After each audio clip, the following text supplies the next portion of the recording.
Noura était autrefois une enfant pleine de vie, jusqu'au jour où un terrible incendie réduisit sa maison en cendres. Ce feu lui vola sa famille, sa maison, sa vue. Devenue aveugle, elle fut recueillie par son oncle Karim, qui, malgré les apparences, ne l'aimait pas vraiment. Il l'hébergeait par devoir, non par amour. Quand Noura arriva chez son oncle Karim, elle espérait trouver un peu de chaleur, un refuge après la tragédie qui avait brisé sa vie. Mais dès le premier jour, elle comprit que cette maison serait tout sauf un foyer. Aminata, la femme de Karim, la regardait avec un mépris glacial. Pour elle, Noura n'était qu'un poids, une charge dont elle ne voulait pas, une aveugle, ici, disait-elle souvent, assez fort pour que Noura l'entende. Ces mots, comme des lames, coupaient un peu plus le cœur fragile de la jeune fille. Chaque matin, Aminata réveillait Noura à l'aube avec des ordres secs. Lave le sol, ou, prépare le repas. Elle ne tenait jamais compte de sa cécité. Noura tâtonnait, trébuchait, renversait parfois un seau ou une assiette. À chaque erreur, Aminata hurlait, « Tu ne sers à rien ».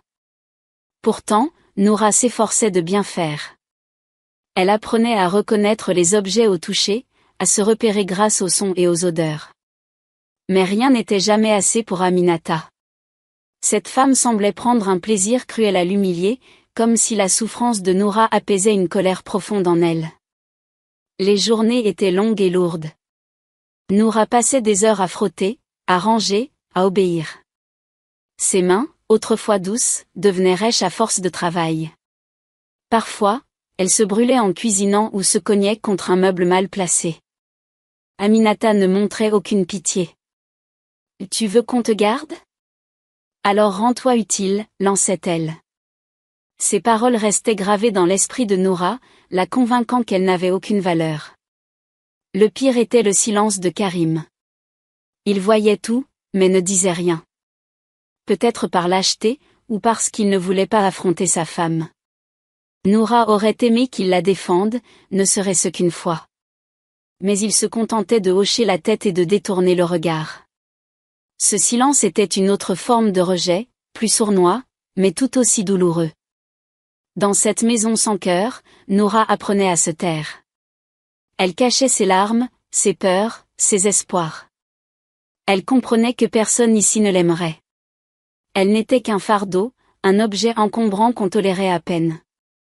Pourtant, au fond d'elle, une petite flamme refusait de s'éteindre.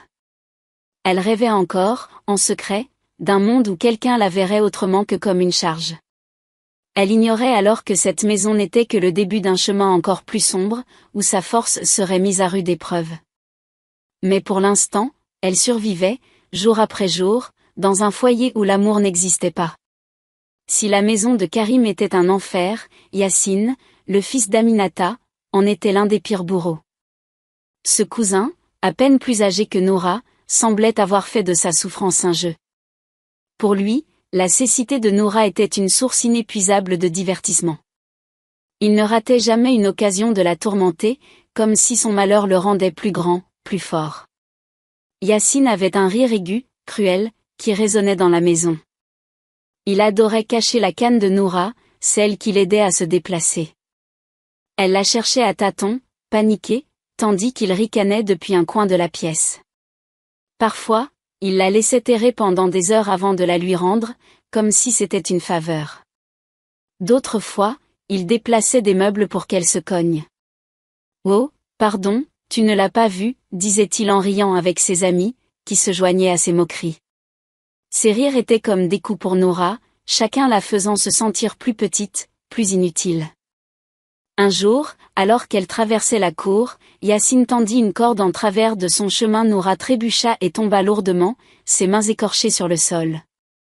Les rires éclatèrent autour d'elle, comme une tempête.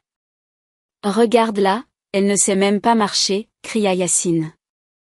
Noura resta à terre, humiliée, incapable de répondre.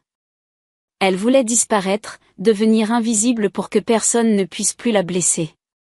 Ce qui rendait ces moments encore plus durs, c'était la solitude qui suivait. Personne ne venait l'aider. Aminata ignorait ses chutes, et Karim détournait les yeux, comme toujours. Noura apprenait à se relever seule, à ravaler ses larmes, à cacher sa douleur.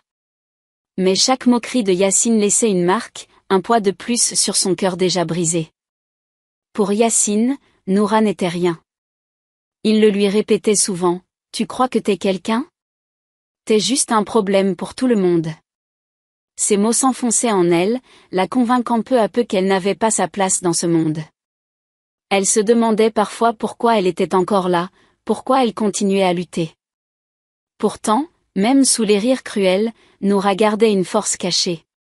Elle ne le savait pas encore, mais cette force grandissait dans l'ombre de sa douleur. Chaque humiliation, chaque chute, forgeait en elle une résilience qu'aucun Yacine ne pourrait jamais comprendre. Elle apprenait à écouter au-delà des moqueries, à sentir le monde autrement. Et un jour, elle le savait confusément, ces épreuves deviendraient sa puissance. Mais pour l'instant, elle encaissait, seule, les coups d'un cousin qui ne voyait en elle qu'une cible facile, sans se douter qu'elle était bien plus que cela. Dans la maison froide et hostile de Karim, Noura avait trouvé un trésor inattendu, un vieux piano poussiéreux, offert par son oncle pour ses 16 ans. Ce n'était pas un geste d'amour, Karim l'avait acheté à bas prix, presque par obligation, pour calmer les critiques des voisins qui trouvaient qu'il négligeait sa nièce. Mais pour Noura, ce piano devint tout, une fenêtre ouverte sur un monde qu'elle ne pouvait plus voir, un refuge où la douleur s'effaçait un instant. Dès qu'elle toucha les touches pour la première fois, elle sentit une magie nouvelle. Ses doigts, hésitants au début, apprirent vite à danser sur le clavier. Même aveugle, elle découvrait les notes comme si elle l'appelait. Chaque son était une couleur, chaque mélodie un souvenir. Le piano lui parlait, et elle lui répondait. Quand elle jouait, elle n'était plus la fille rejetée, moquée, inutile. Elle était libre, vivante, entière. Chaque soir, après les corvées imposées par Aminata, Noura s'échappait vers le piano. La maison pouvait bien être pleine de cris ou de silence glacial, dès qu'elle jouait, tout disparaissait. Elle inventait des mélodies tristes, parfois lumineuses, qui racontaient ce qu'elle ne pouvait dire à personne. Ses chansons parlaient de sa mère disparue, de la chaleur d'un foyer perdu, mais aussi d'un espoir fragile qu'elle gardait enfoui au fond d'elle. Ces moments étaient sacrés, les seuls où elle se sentait humaine. Yacine, bien sûr, essayait de gâcher ça aussi. Il frappait les touches pour la déconcentrer ou riait en disant « Tu crois que t'es une star ?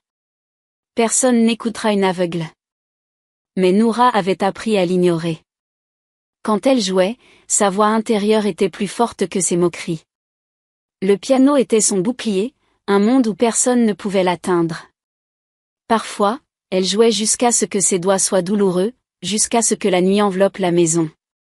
Ces heures volées lui donnaient la force de continuer, de supporter un lendemain qui serait sans doute aussi cruel que la veille. Elle imaginait qu'un jour, quelqu'un entendrait sa musique et comprendrait qui elle était vraiment. Pas une victime, pas un fardeau, mais une âme pleine de rêves et de beauté. Ce piano, usé et mal accordé, était plus qu'un objet. Il était son cœur battant, sa raison de ne pas abandonner. Il lui murmurait qu'elle valait quelque chose, même si personne autour d'elle ne le voyait. Grâce à lui, Noura gardait une lueur d'espoir, une certitude que sa vie, malgré tout, avait un sens. Elle ignorait alors que ce refuge temporaire serait bientôt menacé par une trahison qui la plongerait dans un destin encore plus sombre. Mais pour l'instant, ses doigts sur les touches étaient sa lumière dans l'obscurité. Un soir d'été, alors que la chaleur pesait sur la maison, Noura s'était installée dans le jardin pour jouer du piano. Les notes s'échappaient doucement, comme un murmure qui apaisait son âme. Elle se croyait seule, perdue dans sa musique, loin des regards durs d'Aminata et des rires de Yacine. Mais ce soir-là, le destin lui tendit un piège cruel.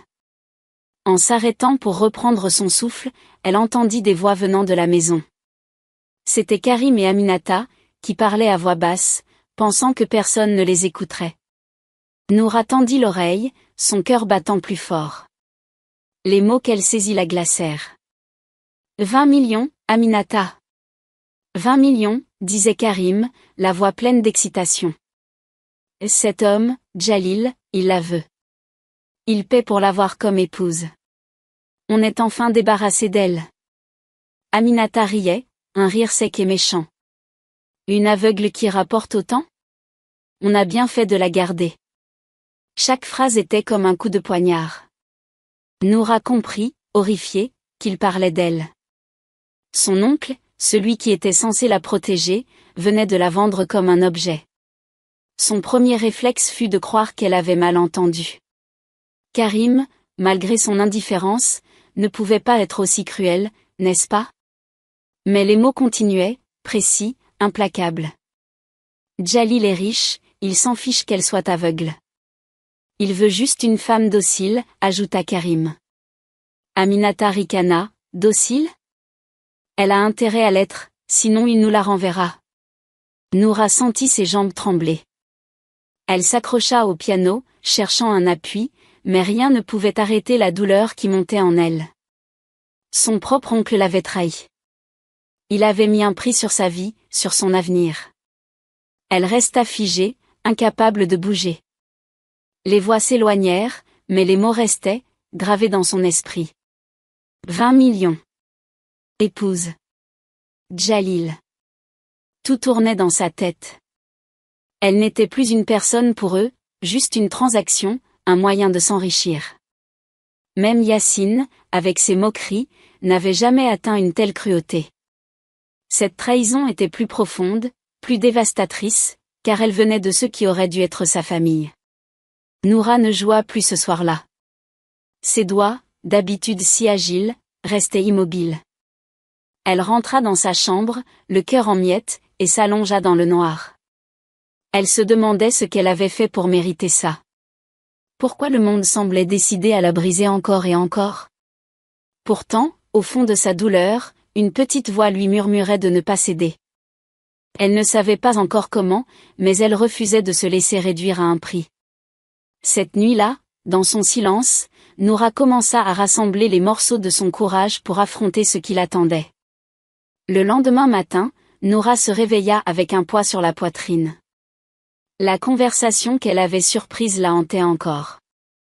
Elle n'avait presque pas dormi, son esprit tournant en boucle autour des mots de Karim et Aminata. 20 millions. Vendu. Épouse. Elle voulait croire que c'était un cauchemar, mais la réalité la rattrapa vite. Vers midi, Karim entra dans sa chambre, chose rare. Sa voix était douce, presque mielleuse, mais Noura y sentit une fausseté qui la fit frissonner. « Noura, ma chère, j'ai une grande nouvelle », commença-t-il, s'asseyant près d'elle. Elle resta immobile, les mains serrées, attendant la suite.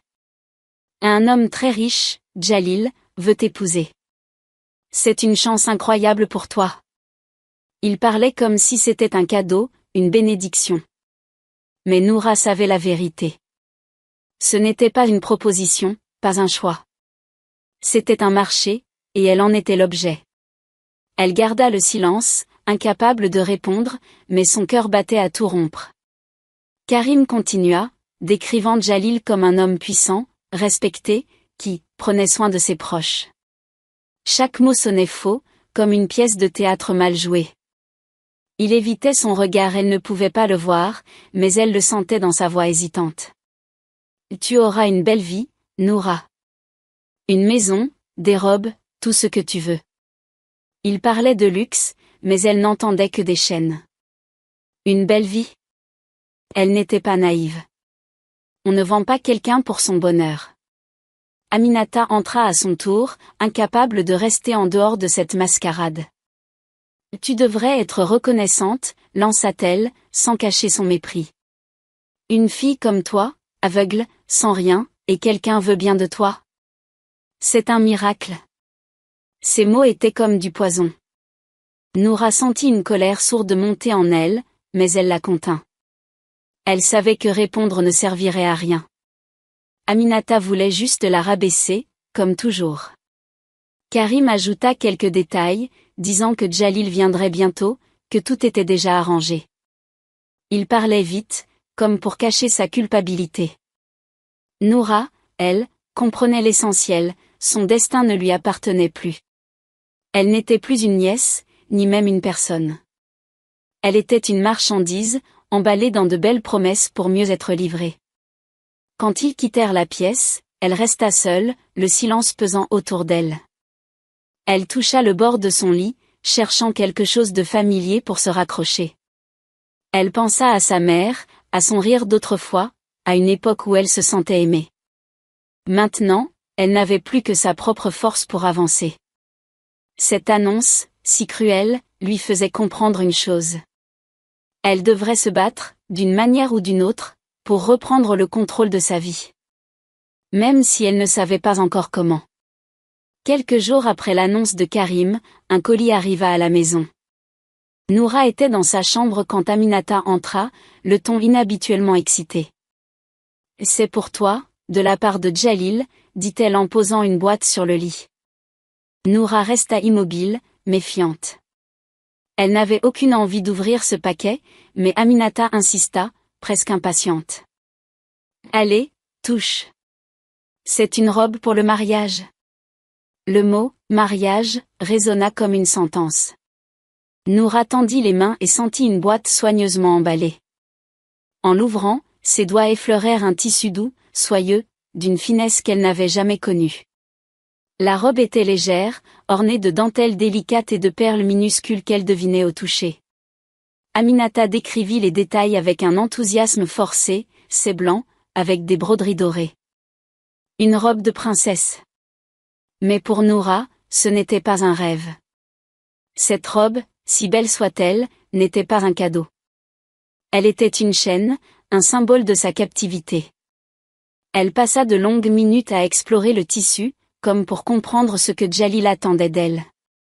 Chaque perle, chaque couture semblait crier « Tu es à lui maintenant ». Elle imagina cet homme, cet inconnu qui avait payé pour la voir. Pourquoi une robe si luxueuse? Était-ce pour l'impressionner, pour la rendre docile? Ou simplement pour que tout le monde voie qu'il pouvait s'offrir une belle mariée? Noura ne savait pas, mais elle sentait que cette robe n'était pas là pour elle. Elle était pour les autres, pour le spectacle. Aminata, toujours dans la pièce, ne pouvait s'empêcher de commenter. « Tu te rends compte de ta chance? Une robe pareille, pour une fille comme toi ?» Ces mots, encore une fois, visaient à la diminuer. Noura ne répondit pas. Elle posa la robe sur le lit et demanda à être seule. Une fois Aminata partie, elle toucha à nouveau le tissu, plus lentement. Elle essaya d'imaginer ce que cela ferait de la porter, de marcher vers un avenir qu'elle n'avait pas choisi. La robe était magnifique, mais elle pesait sur son cœur comme du plomb. Ce soir-là, seule dans sa chambre, Noura pensa à sa vie d'avant, à sa mère qui lui cousait des vêtements simples mais pleins d'amour. Cette robe-là, elle l'aurait portée avec joie. Mais celle-ci? Elle n'était qu'un déguisement, une façade pour cacher la vérité, elle était vendue, livrée, transformée en objet. Pourtant, en touchant une dernière fois les perles, Noura se fit une promesse silencieuse. Peu importe ce que cette robe représentait, elle ne laisserait pas Djalil ni personne effacer qui elle était. Elle porterait cette robe, mais elle resterait elle-même, avec sa force et ses rêves, même si personne ne le voyait encore. Le jour du mariage arriva plus vite que Noura ne l'aurait voulu. Elle fut emmenée loin de la maison de Karim, vers un lieu qu'on lui décrivit comme un immense bateau flottant sur une mer scintillante. L'air salé, les bruits de vagues et les murmures excités des invités remplissaient l'espace. Tout était grandiose, des fleurs parfumées, des verres qui s'entrechoquaient, des rires riches et assurés.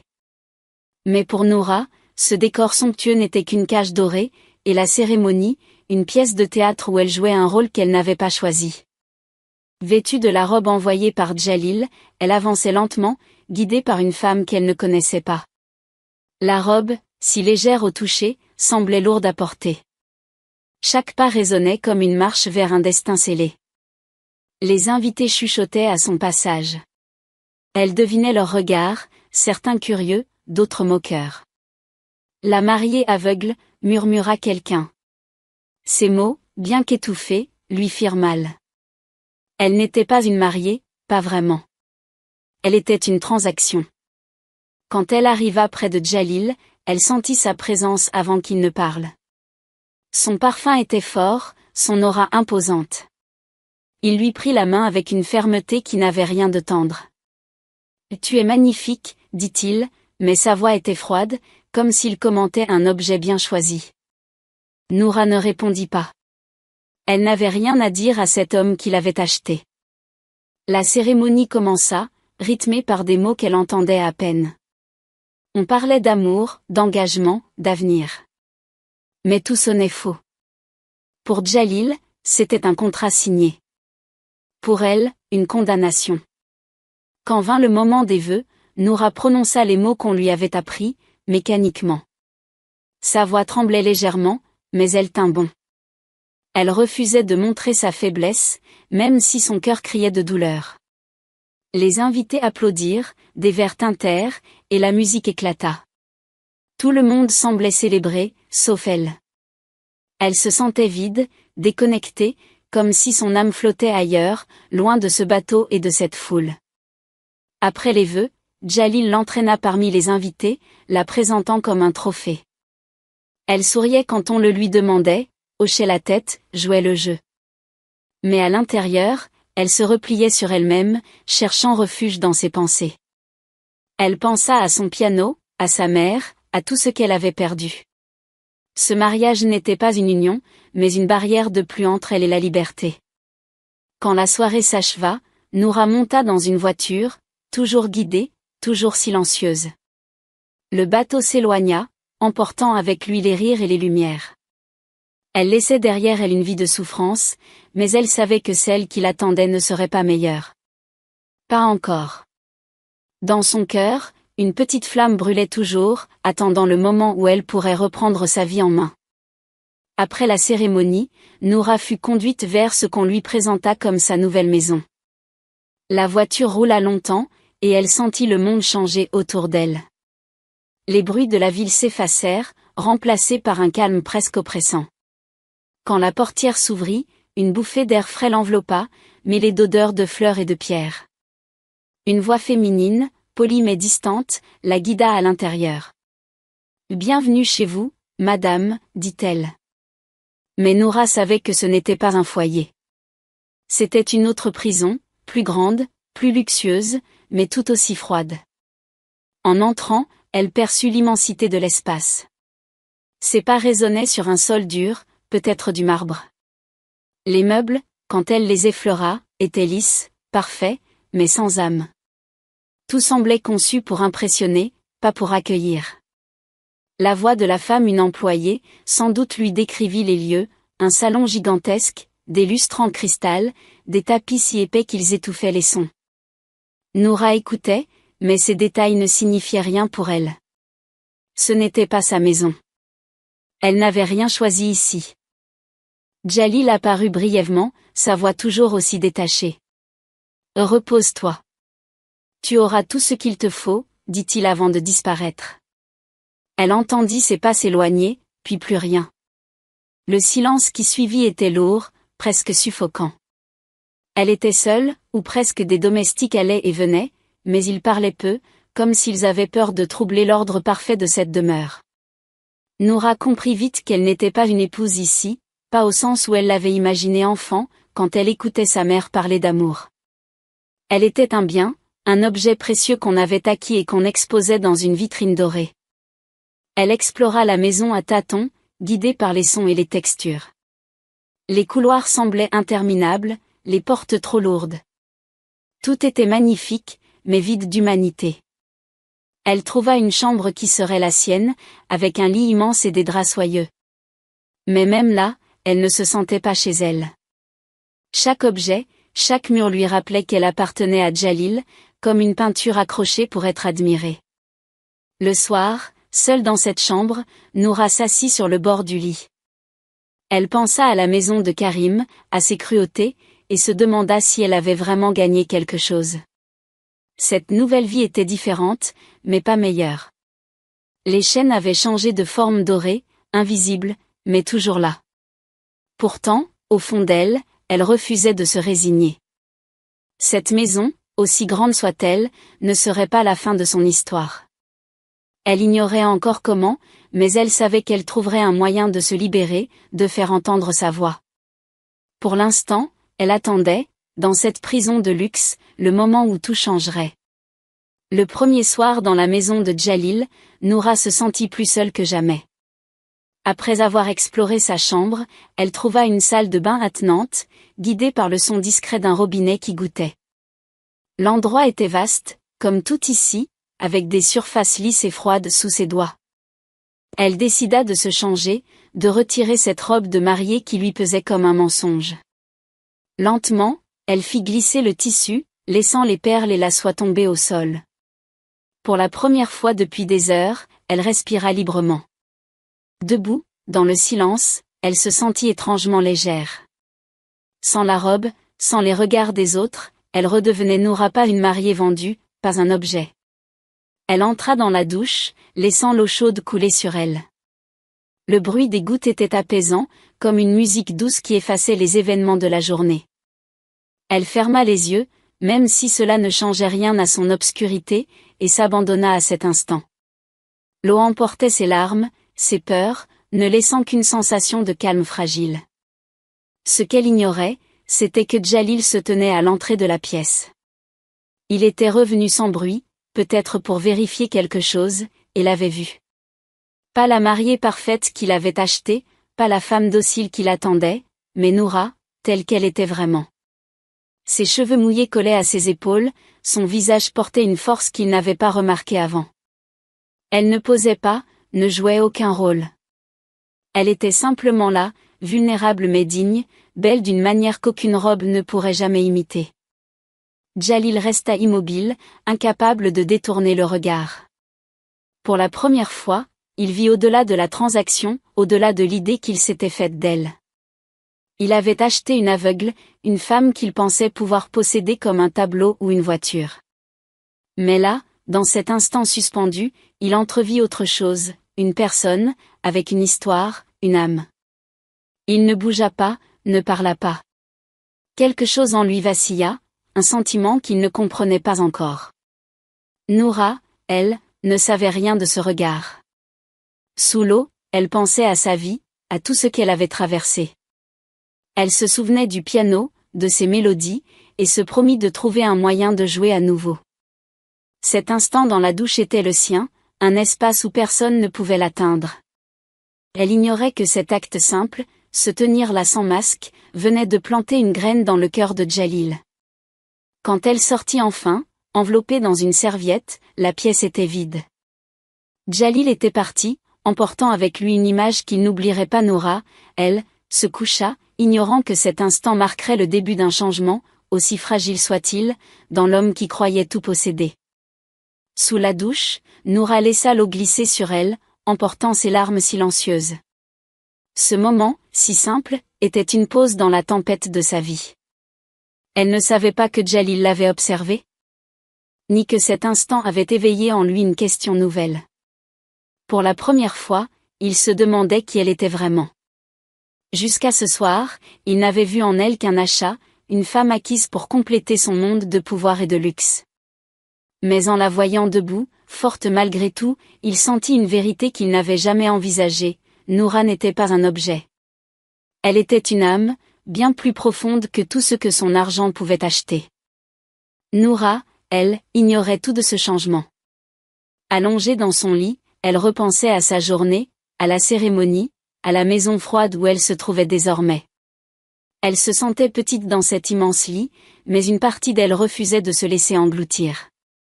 Elle pensa à sa mère, à son piano, à toutes les fois où elle s'était relevée après une chute. Ces souvenirs lui rappelaient qu'elle portait en elle une force que personne, ni Karim, ni Aminata, ni Djalil ne pouvait lui voler. Sa valeur n'était pas dans le prix qu'on avait payé pour elle, mais dans son courage, sa dignité, son cœur. Pendant ce temps, Djalil, seul dans une autre pièce, ne trouvait pas le sommeil. L'image de Noura sous la douche revenait sans cesse. Il avait toujours cru que tout s'achetait, les maisons, les voitures, les gens. Mais ce soir, il doutait. Qui était cette femme qui l'avait ramené chez lui? Pourquoi son silence, sa fragilité, le troublait-il autant? Il n'avait pas de réponse, mais une chose était sûre, il ne la voyait plus comme avant. Ce n'était plus juste l'aveugle qu'il avait acheté. C'était Noura, Et elle réveillait en lui quelque chose qu'il avait oublié, une humanité enfouie sous des années d'arrogance. Noura, de son côté, fit un vœu dans le noir. Elle se promit de ne jamais laisser cet homme, cette maison, ou ce mariage effacé qui elle était. Elle ne savait pas encore comment, mais elle trouverait un moyen de reprendre sa liberté. Peut-être à travers sa musique, peut-être en apprenant à connaître Djalil, ou peut-être en se battant d'une manière qu'elle n'imaginait pas encore. Ce qu'elle ignorait, c'est que ce vœu, cette force, avait déjà commencé à changer les choses. Le lendemain, rien ne serait dit. Djalil garderait ses pensées pour lui, et Noura continuerait à avancer avec prudence. Mais cet instant sous la douche, ce moment où elle s'était tenue droite malgré tout, avait allumé une étincelle. Pour elle, c'était une promesse de lutte. Pour lui, une question sur la vraie valeur d'une vie. Et cette étincelle, aussi petite soit-elle, grandirait, prête à tout bouleverser. La vie peut décider de ton prix, mais ta valeur est fixée par ton cœur, ton courage, ta dignité. Peu importe ce que les autres te voient ou te font croire, ce que tu portes en toi est plus précieux que tout l'or du monde. Abonnez-vous pour la suite.